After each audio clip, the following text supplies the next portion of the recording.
going to use them for my speech. They don't know it yet. But I want you to do me a favor while you got your roses in your hand. I need you to smell them for me. Go on and smell them roses. And see, what happens is we don't take time in our lives to smell the roses. So I want y'all to smell the roses. Smell the roses for everything that you've been through, every struggle. Every time somebody closed the door on you and you said, oh no, and you went ahead and moved forward, the door is open. Smell the roses. And that's what we got to learn how to do in life. We got to learn how to smell the roses. Like we have to get to the point where we're learning how to appreciate the good, the bad, the ugly, all of that kind of stuff, right? And so what I want to do is I want to set this up, and I'm going to tell you, I am completely empty. I decided not to think about what I was going to talk about today. I really wanted God to use me today. Yes. I'm telling you, like every time I wrote something down, I heard nope. Every day, nope. Got on the phone with my advisor. He took notes. I looked at it. I was like, nope. So I already knew that I could not write it down. So I knew that it was going to have to be purposeful. I knew that it was going to have to come from him. And so I want to make sure that he uses me today. So God, I ask that you continue to decrease me and you increase.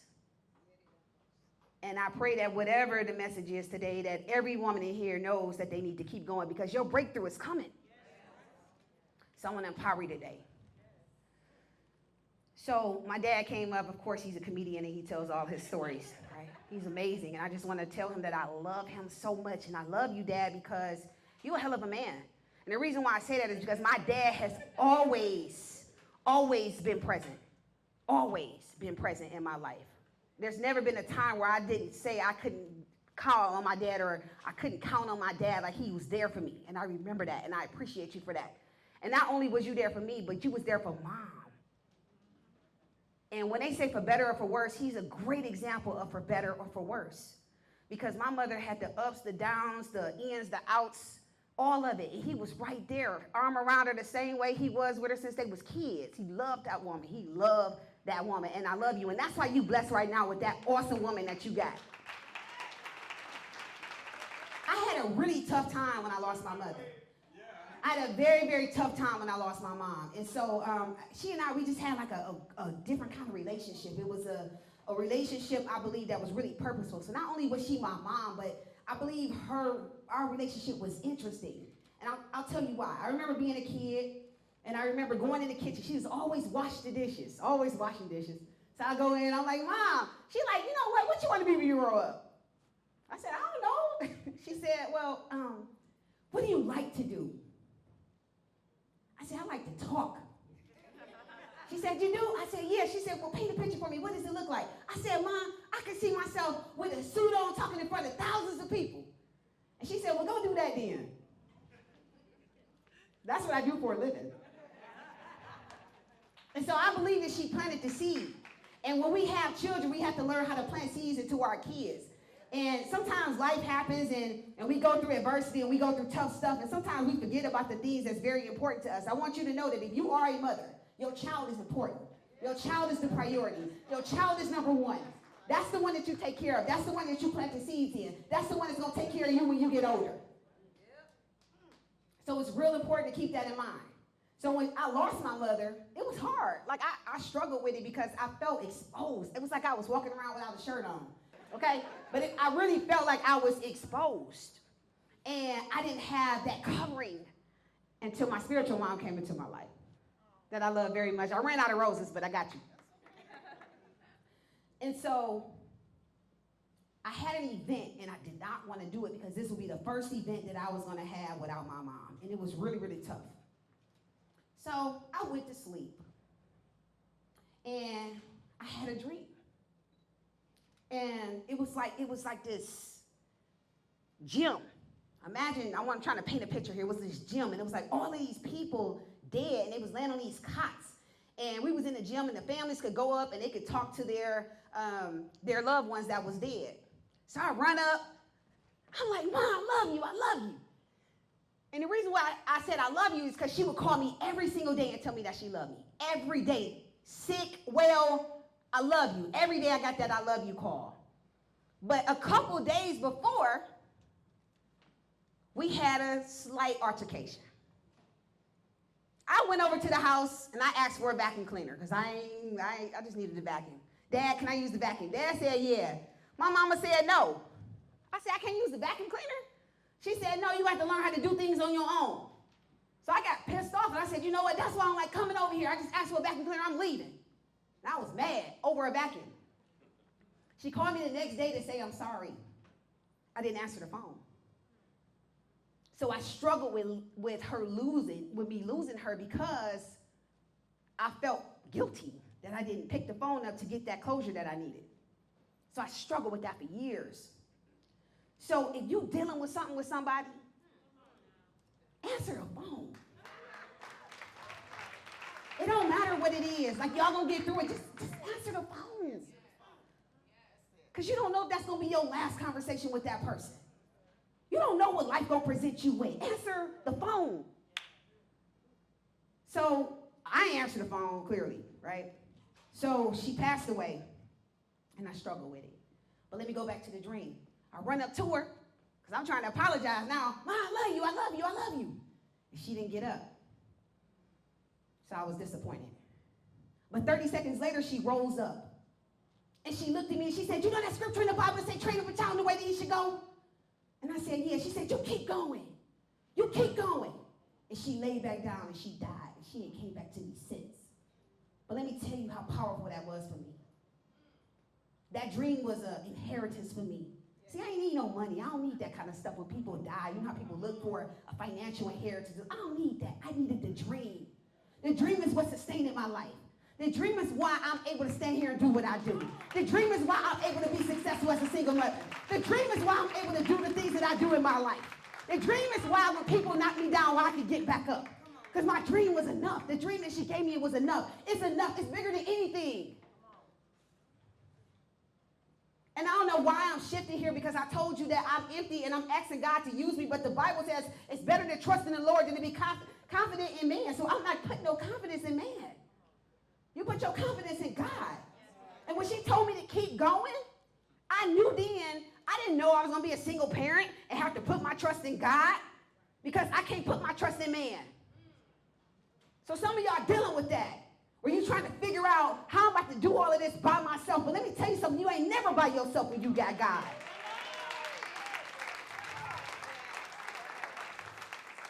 You don't have to be in a relationship to fill a void.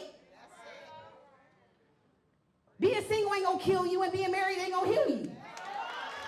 I'm just saying. Because what we do is we set ourselves up and we put ourselves in positions out of vulnerability, and then you look up and realize I done made another bad decision. Now I'm dealing with more adversity because I didn't sit down and get a chance to think about what I'm in and how I'm gonna get out of it with God. We try to get out of relationships, and we try to get out of situationships or situations and things that we go through with other people. We don't need to do it with other people. You need to be by yourself. Sit by yourself for a minute. And think by yourself for a minute. And then let God lead you. Because it might not be them, it might be you.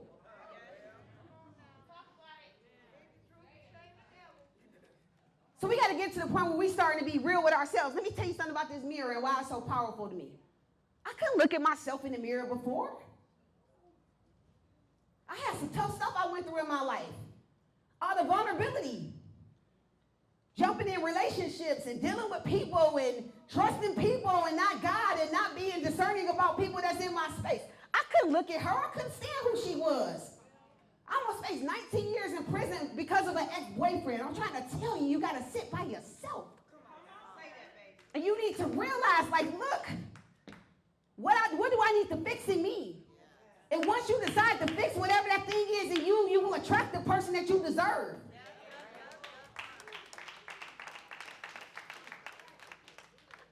I'm telling y'all, speaking from experience. I used to be ashamed of the things that stained my character. But I realized is that it shaped my character. It shaped me into the person that I'm supposed to be. It shaped me into the woman that I'm developing to be. I'm okay with it. I'm okay with my flaws. I'm okay with my mistakes. Whoever gonna come in my life gonna love me for me and all of this, and that's it. That's what it's gonna be. But I'm okay with me. I'm okay with who I am. You got to get to the point where you're okay with who you are. You don't have to change for nobody. If you're going to change for you, you need to change for you. You can't change people, but you can change people. Come on now. Say that. Say that. So let's talk about the 5-person factor real quick then. So we're going to talk about people. If you tell me about the 5 people that's in your space, I know everything about you. So if you hanging around with floozies and all 4 of them floozies, you one too. I'm just saying. If you hanging around with people that don't want nothing, guess what? You ain't going to have nothing either. Because if you do try to elevate, that person going to try to pull you down. You need to think about who in your circle.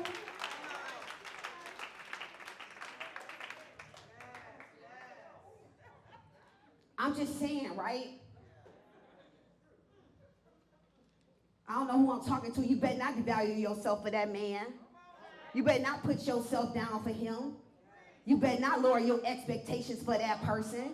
You better be who you are, and you better be proud and walk in who you are and who you are and who you love to be. That's who you are.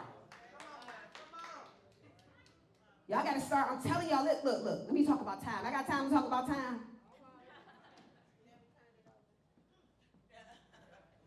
Life is just a minute. There's only 60 seconds in it. I want you to look at this as a visual.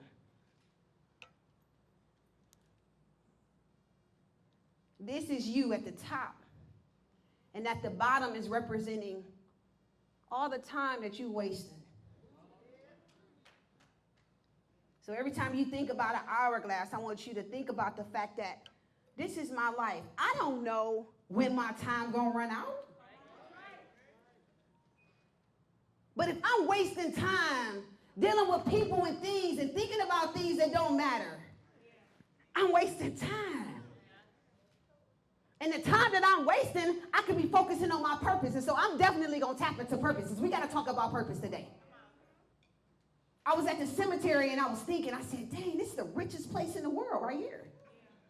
You know how many people die with their dreams and they don't accomplish them because they stuck? The Bible says fools are destroyed by their own complacency. If you choose to be complacent, you're destroying yourself. You're destroying your dreams. You're destroying your purpose. You're wasting time. I need you to think about this. Every time you're in a situation that you give it too much energy to or you give it too much time to, I want you to ask yourself, how much time is worth it? How much time am I wasting? And if I'm already stuck in a situation that I don't belong in, why am I still there? Because I'm doing what? I'm wasting. I'm wasting what?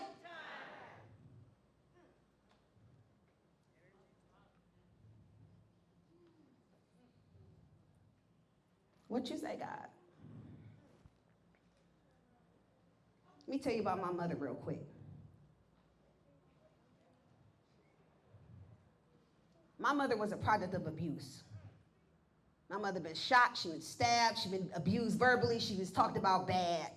And I could have been a product of that. And this is what I want to tell y'all, that people decide to be a product of their environment and they use that as an excuse, but you don't have to be a product of your environment. My mother treated me different. My mother loved me. My mother loved me, and that's why I can love my daughter, because I know what love is, because she put that in me. But I could have easily been different. So I don't know who I'm talking to, but if you got an issue with your kid, talk to your kid. Beating the hell out your kid don't solve nothing. Talk to your kid. Have a conversation with your child. The same respect that you give, you're going to want it in return. And just as if you grow older, your child is going to mature and they're going to grow up. If they think about how you treated them, they could easily treat you the same way. So I want you to be mindful how you talk to your kids. Be mindful how you choose to be an example to your children, because they're looking at you. They're a sponge. You have to pour into that child. And that child will come back and pour into you. Some of the stuff that I say, you know who I get it from? My daddy. Now, I'm going to tell you, because he pours into me. We have conversations and he'll call me, you know what, you know you're my girl, you know you're my girl. You know, I just love you, girl, I love you, you're my girl, you're my girl. That's good for me. I love that. You get what I mean? I need that. I need that seed of love. He gives me that. So plant a seed of love into your child and spend time with your kids. Listen, we live in an environment right now where everybody busy. Everybody doing something. Ain't nobody got time for nobody. Everybody got time to do what they want to do. Sometimes you just need to sit still. Just sit down. You know what I mean? You heard that, Dad? Sometimes you just got to sit down. Because, see, I'll be like, when you going to sit down?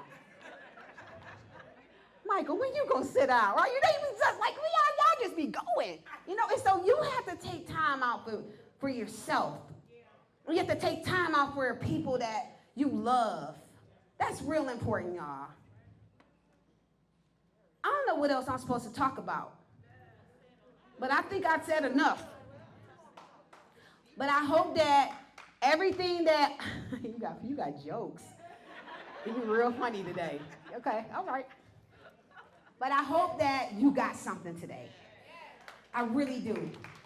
And if you didn't get nothing out of this, 2 words. That's all. What's the words? What's the words?